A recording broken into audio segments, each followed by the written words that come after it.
নমস্কার বন্ধুরা, সবাই কেমন আছো? আশা করি ভালো আছো। তোমাদের ভালোবাসায় আমিও ভালো আছি। আজকে একটা সামান্য কিছু উপকরণ দিয়ে তোমাদেরকে আমি মিষ্টি বানিয়ে দেখাবো। তোমরা দেখতে থাকো, আশা করি ভালো লাগবে। তোমরা বাড়িতে অবশ্যই একবার আমার মতো করে মিষ্টিটা বানিয়ে দেখবে কেমন হয়েছে। তাহলে চলো শুরু করা যাক। প্রথমে আমি বিস্কুট নিয়ে নিয়েছি। বিস্কুটগুলোকে আমি মিক্সিতে আমি একটুখানি ওগুলোকে গুঁড়ো করে নেব। তাহলে চলো দেখতে থাকো। এখানে আমি বিস্কিটগুলোকে গুঁড়ো করে নিয়েছি, একটু ভেঙে নিয়েছি। এগুলোকে আমি মিক্সার গ্রাইন্ডারের মধ্যে গুঁড়ো করে নেবো। চলো তাহলে গুঁড়ো করে নিয়ে আসি। এখানে আমার এটা গুঁড়ো করা হয়ে গেছে, দেখতেই পাচ্ছ। বিস্কুটগুলোকে আমি গুঁড়ো করে নিয়েছি। এবার এটাকে আমি মেখে নেব। মেখে এনে তোমাদেরকে দেখাচ্ছি। এখানে পুরোটা আমি ঢেলে নিয়েছি। এটার মধ্যে আমি অল্প অল্প দুধটা যে রেখেছিলাম, সেই দুধটা দিয়ে আমি অল্প অল্প করে মেখে নেব।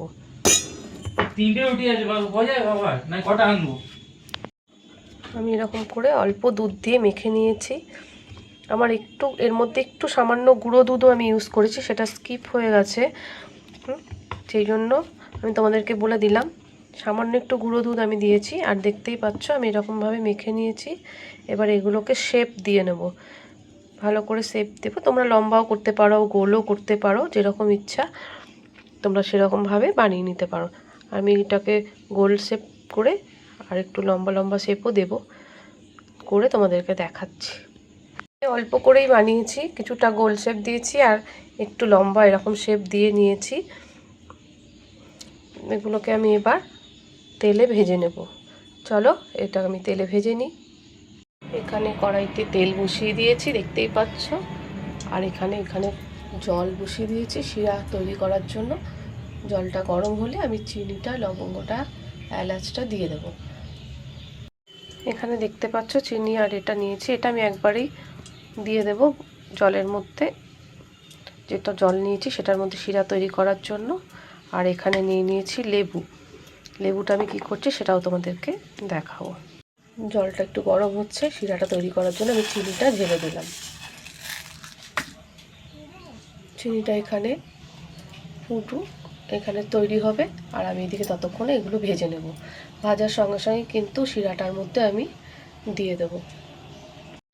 এগুলো কিন্তু একটু লাল লাল করেই আমি ভাজবো, যেহেতু এইগুলো ভাজা মিষ্টি, সেই জন্য একটু লাল লাল করেই ভাজতে হবে। আমি অল্পই করছি,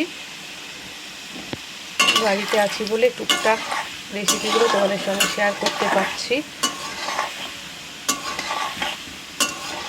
এই মিষ্টিগুলো কিন্তু কেউ যদি তোমার বাড়িতে আসে, তোমরা কিন্তু খুব তাড়াতাড়ি এগুলোকে বানিয়ে দিয়ে দিতে পারো।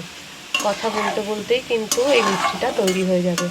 একটু হালকা করে লাল ব্রাউন মতো করে নিতে হবে। ওপরের খোসাটা কিন্তু একটু লালচে হবে, আর ভেতরটা একটু ভাজা হবে। একদম ধিমে আছে কিন্তু এটাকে ভাজতে হবে, পুড়ে না যায়। তেলটা খুব গরম করে নিয়ে একদম স্টিম করে দিতে হবে। তারপর এটাকে আস্তে আস্তে করে ভেজে নিতে হবে। দেখতেই পাচ্ছ একটা কালার আসবে, সুন্দর একটা কালার আসবে। তারপর কিন্তু এগুলোকে আমি তুলে নেব। দেখতেই পাচ্ছ কত সুন্দর ভাজা হয়েছে। বিস্কুট দিয়ে যে এত সুন্দর মিষ্টি হতে পারে, বানিয়ে না খেলে বুঝতে পারবে না। চিনির শিরাটা ফুটছে, চিনির শিরাটা ফুটে যাক। একটু তারের জালির মতো হলেই কিন্তু আমি শিরাটা অফ করে দেব। ভিডিওটা যারা দেখছো তাদেরকে অনুরোধ করব, একটা লাইক দিয়ে ভিডিওটা দেখা শুরু করবে। আর অবশ্যই একটা কমেন্ট করবে। ভিডিওটা যদি তোমাদের ভালো লেগে থাকে লাইক শেয়ার কমেন্ট করতে ভুলো না। আর নতুন বন্ধু যারা তাদেরকে বলবো অবশ্যই সাবস্ক্রাইব করে পাশে থেকে যেও। আর ছোট্ট ছোট্ট সুন্দর ভিডিও তোমরা দেখার জন্য। আমি কিন্তু খুব অল্প তৈরি করেছি, এই কারণেই তৈরি করেছি, বিস্কুট দিয়ে তো তৈরি করি না। আমি বিস্কুট দিয়ে প্রথম তৈরি করে দেখলাম যে খুব ভালো হয়েছে, সেই জন্যই তোমাদের সঙ্গে শেয়ার করলাম। আর দেখতেই পাচ্ছ আমার একটা সুন্দর কালার চলে এসছে, একদম ভাজা মিষ্টির মতো কালারটা চলে এসেছে। সেই জন্য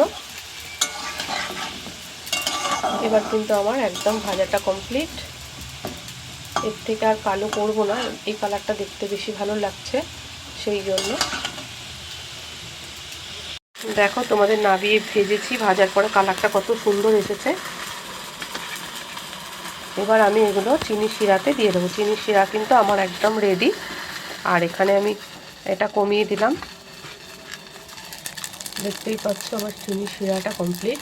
আমি এর মধ্যে মিষ্টিগুলো দিয়ে দেবো। মিষ্টিটা দিয়ে 2 মিনিট একটু ফুটিয়ে তারপর আমি কিন্তু গ্যাসটা অফ করে দেব।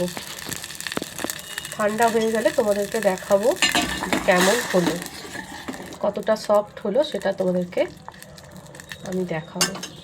তাহলে চলো দেখতে থাকো। তোমাদেরকে বলেইছিলাম যে আমি লেবু নিয়েছি। লেবুটা এই কারণে নিয়েছি, চিনি শিরাটা যাতে গাঢ় না হয়ে যায়, ওই জন্য 2 ফোঁটা আমি লেবুর রস দিয়ে দিলাম। ব্যাস, এতে কি হবে, চিনি শিরাটা কিন্তু আঠালো হবে না, একটু পাতলা থাকবে।